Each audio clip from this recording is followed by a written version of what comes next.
किस बाल क्रांतिकारी ने अंग्रेजों को फांसी दी थी? कमेंट के फ्रेंड्स आंसर यहाँ पे क्या होगा? किस बाल क्रांतिकारी को अंग्रेजों ने फांसी दी थी? वीर सावरकर को, जतिन दास को, खुदीराम बोस को, या फिर चंद्रशेखर आजाद को? क्वेश्चन कहता है किस बाल क्रांतिकारी को अंग्रेजों ने फांसी दी थी? बताइए आंसर यहाँ पे क्या होगा। और जो लोग फ्रेंड्स क्लास को लाइक नहीं किया, आप सभी को क्लास को लाइक कर देना, ठीक है। आप सभी को क्लास को लाइक भी कर देना, ठीक है जी। तो ये कवर क्वेश्चन का आंसर यहाँ पे क्या होगा बताइए। खुदीराम बोस को, ठीक है फ्रेंड्स। यहाँ पे आप सभी का सी हो जाएगा जी। आप सभी का फ्रेंड्स सी आपके यहाँ पे सही जवाब है, ठीक है। खुदीराम बोस पता है कितने वर्ष के थे? इनकी फ्रेंड्स आयु कितनी थी? 18 वर्ष थी। 18 वर्ष की फ्रेंड्स उम्र में जब इनको फांसी दी गई थी, किसको? खुदीराम बोस को, ठीक है। 51 नंबर क्वेश्चन का आप सभी के यहाँ पे सी हो जाएगा, याद कर लीजिएगा।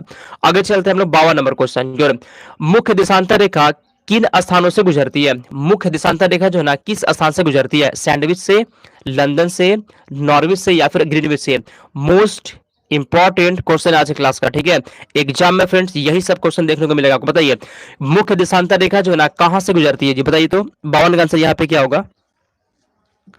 ग्रीनविच से। 52 नंबर क्वेश्चन का बी हो गया। 52 क्वेश्चन है फ्रेंड्स यहाँ पे आप सभी का डी हो गया, ठीक है। ये क्वेश्चन आप सभी को पता भी होगा, ठीक ना। यहाँ फ्रेंड्स आप सभी का डी हो गया जी। जो मुख्य देशांतर रेखा जो होता है फ्रेंड्स वहां से क्या गुजरती है? ग्रीनविच आपका हो जाएगा, याद कर लीजिएगा। 53 हमारे संविधान में कितने मूल अधिकार है? हमारे संविधान में कुल कितने मूल अधिकार है? बताइए तो 6, 7, 5 या फिर 4? हमारे संविधान में कुल कितने मूल अधिकार हैं? बताइए आंसर यहाँ पे क्या होगा। हमारे संविधान में कुल कितने मौलिक अधिकार है जी? 6 मौलिक अधिकार है, जिसका भी फ्रेंड्स ऑप्शन नंबर है सही जवाब है। हमारे संविधान में कुल 6 मौलिक अधिकार, याद कर लीजिएगा, ठीक है। समानता का अधिकार है, स्वतंत्रता का अधिकार है, शोषण के विरुद्ध अधिकार, धर्म की स्वतंत्रता का अधिकार, सांस्कृतिक और शैक्षिक अधिकार, और संवैधानिक उपचारों का अधिकार, ठीक है जी। ये 6 जो है ना फ्रेंड्स हम लोग का मूल अधिकार दिया गया है संविधान में, याद कर लीजिएगा, कोई ना कोई एग्जाम में पूछ सकता है। आगे चलते हैं अगले क्वेश्चन की ओर। चलिए अगला क्वेश्चन यहाँ पे कहता है कि भारत में जो है ना पंचायती राज प्रणाली कब स्टार्ट हुआ था? भारत में जो है पंचायती राज प्रणाली कब प्रारंभ हुई थी? 54 का क्या होगा यहाँ पे सही जो बताइए। हाँ कमेंट कर दीजिए। भारत में जो है ना पंचायती राज प्रणाली कब प्रारंभ हुई थी? 1947 में, 1956 में, 1950 में, या फिर 1959 में? 1959 इसका आंसर हो जाएगा, ठीक है। 1959 में शुरू हुई थी भारत में पंचायती राज प्रणाली। अगला क्वेश्चन, जमीन और पानी पर यह यात्रा करने में सक्षम एक वाहन को क्या कहें? कमेंट करिए। जमीन और पानी पर यात्रा करने में सक्षम एक वाहन को क्या कहते हैं जी? होवरक्राफ्ट कहते हैं, रोवरक्राफ्ट कहते हैं, मोवरक्राफ्ट कहते हैं, फिर कार कहते हैं? 56 का आंसर यहाँ पे क्या होगा? उसे फ्रेंड्स क्या कहते हैं जी? होवरक्राफ्ट कहते हैं, ठीक है। यहाँ पे 56 नंबर क्वेश्चन का ए हो जाएगा। अगला क्वेश्चन है फ्रेंड्स, अगला क्वेश्चन यहाँ पे कहता है इसमें से कौन सा तत्व जो है पृथ्वी के अंतर्भाग में मुख्य तत्व है? कमेंट करिए। सिलिकॉन होता है, एल्यूमिनियम, लोहा, या फिर मैग्नीशियम? इसमें से कौन सा तत्व जो वो पृथ्वी के अंतर्भाग में, कहां पे? पृथ्वी के अंतर्भाग में मुख्य तत्व होता है? 57 का आंसर यहाँ पे कोई बता सकता है? अलका कुमारी, निशांत कुमार, रुचि यादव? कमेंट करिए तो। आप सभी को फ्रेंड टाइम पे आ जाना, ठीक है। 10:30 बजे से हर रोज क्लास चलेगा। इसमें से फ्रेंड्स मुख्य तत्व कौन सा है जी? 57 इसमें से मुख्य कौन सा है फ्रेंड्स? पता कौन सा होगा? लोहा होता है। क्या होता है फ्रेंड्स? लोहा होता है, ठीक है। आप सभी के यहाँ पे सी आंसर है, लोहा होता है, याद कर लीजिएगा। 58 नंबर क्वेश्चन, उत्तरी घास के मैदान को क्या नाम दिया गया? ठीक है, उत्तरी अमेरिका के घास के मैदान को क्या कहते हैं? बताइए तो। उत्तरी अमेरिका के घास के मैदान को क्या कहते हैं? कमेंट करिए, एग्जाम में क्वेश्चन आ सकते हैं, बताइए तो। और बता चुके हैं पहले भी।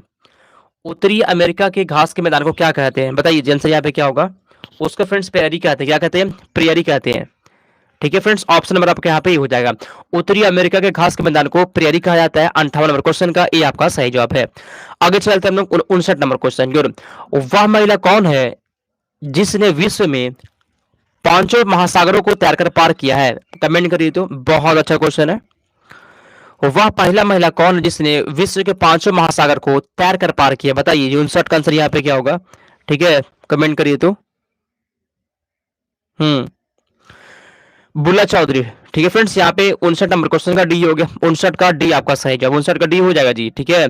जिसका जिसका भी डी आ गया ना, सही जवाब है। अगला क्वेश्चन 60 नंबर, दशमलव प्रणाली कहां से विकसित हुई थी? दशमलव प्रणाली जो है कहां से विकसित हुई है? चीन से, मिस्र से, अरब से, या फिर भारत से?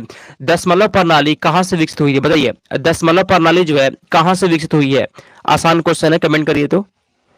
कहां से विकसित हुई दशमलव प्रणाली? भारत से विकसित हुई। कहां से? भारत से, याद कर लीजिएगा। 60 नंबर क्वेश्चन का डी हो गया आप सभी का, ठीक है। 60 नंबर क्वेश्चन का डी आपका यहाँ पे सही जवाब है। एग्जाम में ये क्वेश्चन आ सकता है, ठीक ना। अगला क्वेश्चन, जालियांवाला बाग हत्याकांड का जिम्मेदार कौन था? जालियांवाला बाग हत्याकांड का जिम्मेदार कौन था? General Simon, general Smith, general Dyer या फिर जनरल मायर? कमेंट करिए। जालियांवाला बाग हत्याकांड का जिम्मेदार कौन था? कमेंट करिए तो 61 का आंसर क्या हो सकता है यहाँ पे बताइए तो। ठीक है जी, जालियांवाला बाग हत्याकांड का जिम्मेदार कौन था बताइए। 61 का आंसर यहाँ पे क्या फ्रेंड्स पता कौन था? जनरल डायर था फ्रेंड्स, आप सभी के यहाँ पे सी हो गया। ठीक है, जालियांवाला बाग हत्याकांड कब हुआ था? 13 अप्रैल 1919 में हुआ था। 13 अप्रैल 1919 को हुआ था। एग्जाम में क्वेश्चन पूछा भी गया है और फिर से आ भी सकता है। अगला क्वेश्चन 62, लोकसभा में जो है ना अधिकतम कितनी संख्या हो सकता है? लोकसभा में जो अधिकतम संख्या सदस्य है बताइए। कमेंट करिए। 62 का आंसर यहाँ पे क्या होगा? लोकसभा में जो है ना अधिकतम कितने सदस्य हो सकते हैं? 62 का सही जवाब क्या है? लोकसभा में फ्रेंड्स अधिकतम कितने सदस्य हो सकते हैं? क्या होगा? कमेंट करिए। वकील अहमद, मिनाज कौसर, पूजा, कमेंट करिए तो। ठीक है, ये सब क्वेश्चन जो है ना किसी भी एग्जाम में आ जाएगा। ठीक है जी, कमेंट करिए। 62 का आंसर यहाँ पे क्या होगा? और आपके एग्जाम में तो क्वेश्चन आता ही आता है। 552, ठीक फ्रेंड्स, 552 यहाँ पे आपका सही जवाब है। अगला क्वेश्चन है 63 नंबर। चलिए फ्रेंड्स, यहाँ पे 63 नंबर क्वेश्चन का थोड़ा सा छोटा कर लेते हैं इसको। चलिए 63 नंबर क्वेश्चन कहता है ना, कल्पना करें कि आप एक झंझा अर्थात तूफान में फंस गए हैं जिससे बिजली गिर रही है। आप निम्नलिखित में से कौन सा कार्य सबसे पहले करेंगे? ठीक है जी, मान लीजिए फ्रेंड्स यहाँ पे जो है बिजली गिर रही है, झांझा, ठीक है, वहां पे फंस गए हैं जी, तो आप सबसे पहले क्या करेंगे? कार या बस से उतर जाना, उतर जाएंगे क्या सबसे पहले आप ये करेंगे? किसी बड़े पेड़ के नीचे रुक जाएंगे, या फिर किसी इमारत के अंदर चले जाइएगा, या फिर किसी खुले गैराज में आश्रय लेना? इसमें से सबसे पहले आप करेंगे क्या बताइए। 63 का आंसर यहाँ पे क्या होगा? बच्चा वाला क्वेश्चन है, इसमें सबसे पहले आप क्या करेंगे? ठीक है जी, तो किसी फ्रेंड्स यहाँ पे जाना, किसी इमारत के अंदर चले जाएंगे आप सबसे पहले। 63 नंबर क्वेश्चन का सी हो जाएगा। ठीक है, 63 का सी आपका यहाँ पे सही जवाब है।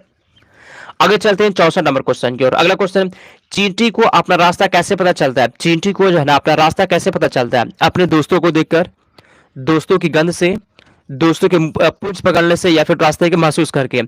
चींटी को अपना रास्ता कैसे पता होता है बताइए। 64 का आंसर यहाँ पे क्या होगा? 64 का आंसर कमेंट करिए। ठीक है जी, दोस्तों की गंध से। 64 नंबर क्वेश्चन का बी हो गया। आगे चलते हैं अगले क्वेश्चन की ओर। अगला क्वेश्चन कहता है, काजीरंगा राष्ट्रीय उद्यान किस राज्य में? काजीरंगा राष्ट्रीय उद्यान किस राज्य है? बहुत पूछा गया। ठीक है, कि काजीरंगा किस राज्य में बताइए, कमेंट करिए जी। यहाँ पे क्वेश्चन कहता है ना, काजीरंगा राष्ट्रीय उद्यान किस राज्य में है? बहुत ही अच्छा क्वेश्चन है। ठीक है जी, कहाँ पे पता है? कहाँ पे? असम में आपका हो जाएगा। ठीक है, 65 नंबर क्वेश्चन का सी हो जाएगा। काजीरंगा कहाँ पे जी? काजीरंगा असम में। ठीक है ना, जिसका जिसका भी सी आ गया बहुत अच्छा, बिल्कुल सही जवाब है। सी हो जाएगा। काजीरंगा कहाँ पे जी? काजीरंगा असम में। ठीक है, चलिए, तो 65 नंबर क्वेश्चन का सी आपका सही जवाब। अगला क्वेश्चन 66 नंबर क्वेश्चन। चलिए, अगला यहाँ पे क्वेश्चन कहता है कि बाघ अपने क्षेत्र कैसे निर्धारित करते हैं? बाघ जो है ना, बाघ अपने क्षेत्र को कैसे निर्धारित करते हैं? कमेंट करिए। 66 का आंसर क्या होगा यहाँ पे सही जवाब? कैसे जी? कमेंट करिए तो। पता है कैसे है? अपने मूत्र की गंध छोड़कर। ठीक है फ्रेंड्स, यहाँ पे 66 नंबर क्वेश्चन का डी हो जाएगा। अगला क्वेश्चन 67, मुंह में जीभ का क्या काम होता है? लार बनाना, भोजन का स्वाद बताना, भोजन को चबाना, या फिर भोजन को पचाना? क्वेश्चन कहता है कि मुंह में जो है जीभ का क्या काम है? 67 का आंसर यहाँ पे क्या होगा बताइए।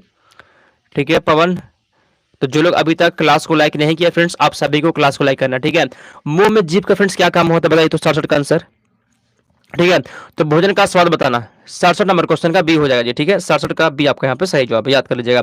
जीभ में फ्रेंड स्वाद कलिकाएं पाई जाती है। ठीक है, जीभ में क्या होता है? स्वाद कलिकाएं पाई जाती है। ठीक है, जिससे स्वाद का पता चलता है, याद कर लीजिएगा। अगला क्वेश्चन, मशीन कार्य करना, मशीन कार्य को बना देती है आसान, तेज, सुविधाजनक, या फिर उपयुक्त सभी? कोई भी मशीन है ना तो काम को क्या बना देगी? आसान बना देगी, जल्दी से हो जाएगा, सुविधाजनक भी होता है, ये सभी हो जाएगा। ठीक फ्रेंड्स, यहाँ पे आप सभी का डी सही जवाब है। ठीक है मुन्नी कुमारी, बहुत अच्छा। अगला क्वेश्चन 69 नंबर क्वेश्चन, डिब्बे के ढक्कन को चम्मच से खोलते हैं तो या पछड़ जाता है, उत्तोलक है, अनंत है, या फिर टेक है? 69 का सही जवाब कमेंट करिए तो फ्रेंड्स यहाँ पे क्या होगा आंसर? या फ्रेंड्स उत्तोलक होता है। क्या होता है? उत्तोलक होता है। आगे चलते हैं 70 नंबर क्वेश्चन के। इसमें से कौन सा प्रजनन का तरीका नहीं है? दाब, रोपण, साटा बांधना, या फिर कमल लगाना? इसमें से कौन सा जो ना प्रजनन का तरीका नहीं है बताइए। 70 का आंसर यहाँ पे क्या होगा जी? कमेंट करिए तो। ठीक है जी, तो फ्रेंड्स यहाँ पे आप सभी का सी, साटा बांधना, ये फ्रेंड्स पहले पता है, ये जो है ना ये प्रजनन का फ्रेंड्स ये तरीका नहीं होता। बाकी ये तीनों तरीका है, दाब भी होता है और रोपण भी होता है। ठीक है जी, और रोपण को हम लोग कटिंग कहते हैं। ठीक है फ्रेंड्स, रोपण को क्या बोलते हैं? रोपण को ग्राफ्टिंग कहते हैं। ठीक है, याद कर लीजिएगा। कलम लगाना जानते हैं आप सब, ये भी प्रजनन का भाग होता है। अगला क्वेश्चन को चलते हैं 71 नंबर क्वेश्चन। इसमें से कौन सा जंतु बच्चों के जन्म नहीं देते? इसमें से कौन सा जंतु जंतु जो है वो बच्चों को जन्म नहीं देता है? चूहा, चमगादड़, तितली या फिर हिरन, इसमें से कौन जंतु जो है वो बच्चों को जन्म नहीं देता है? 71 का सही जवाब क्या होगा? इसके बाद क्लास फ्रेंड्स 11 बजे से होगा आपका साइंस का क्लास लगा, सॉरी हिंदी क्लास। इसके बाद हिंदी क्लास होता है, क्लास लगा हुआ है, आप सभी को हिंदी वाले क्लास में जुड़ जाना, ठीक है? कमेंट करिए इसमें से कौन सा जंतु बच्चों को जन्म नहीं देता है? बताइए तो 71 का आंसर क्या होगा? तितली। ठीक फ्रेंड्स, यहाँ पे आपका तितली हो जाएगी। तितली क्या देती है? अंडा देती है, ये बच्चों को जन्म नहीं देती है, यहाँ पे सी हो जाएगा। 72 नंबर क्वेश्चन, इसमें से कौन सा लक्षण जंतुओं में नहीं पाया जाता है? प्रजनन, प्रकाश संश्लेषण, श्वसन या फिर उद्दीपन, इसमें से कौन सा लक्षण जंतुओं में नहीं होता? बताइए 72 का आंसर। 72 का सही जवाब क्या जी?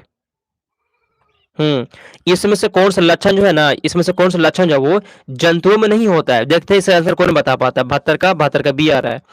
हाँ 72 का बी हो क्या? पूजा डी। अच्छा जी, सुनिए सुनिए फ्रेंड्स, कौन सा जंतु में नहीं होता है? प्रकाश संश्लेषण। प्रकाश संश्लेषण फ्रेंड्स ये किसमें नहीं होता? ये जंतुओं में नहीं होता है, ये पौधों में होता है प्रकाश संश्लेषण, ठीक है? तो यहाँ पे आपका बी हो जाएगा। आसान क्वेश्चन था, बहुत ही आसान क्वेश्चन। अगला क्वेश्चन 73 नंबर क्वेश्चन क्यों, चलिए। अनाज की क्षति को कम करने के लिए इसमें से कौन उपयुक्त है? अनाज की क्षति, अनाज को नुकसान से बचाने के लिए इसमें से कौन उपयुक्त है? उच्च दाब, मतलब हाई टेम्परेचर पर रखेंगे आप, ज्यादा नमी वाली जगह पर रखेंगे, हवा डिब्बा में या फिर हवादार डिब्बा में? 74 का कमेंट करिए तो, ठीक है? 74 का आंसर यहाँ पे क्या होगा? आसान क्वेश्चन तो है। सुनिए, अगर फ्रेंड्स अनाज को आपको छत से बचाना है ना, तो फ्रेंड्स आपको पता क्या उपयुक्त होता है? हवा रहित डब्बा होता है, ठीक है फ्रेंड्स? यहाँ पे 74 नंबर क्वेश्चन का सी हो जाएगा। 74 का सी आपका सही जवाब है। आगे चलते हैं 75 नंबर क्वेश्चन की ओर। अगला क्वेश्चन है, इसमें से कौन बीज परिकरण का साधन नहीं होता? इसमें से कौन सा बीज जो है ना वो परिकरण का साधन नहीं है? हवा, छिड़काव, जल या फिर जंतु, इसमें से कौन बीज परिकरण का साधन नहीं होता है? 75 का सही जवाब क्या होगा? 75 का आंसर बताइए तो, क्या यहाँ पे सही जवाब जी 75 का आंसर? छिड़काव। यहाँ पे फ्रेंड्स आप सभी का बी हो जाएगा।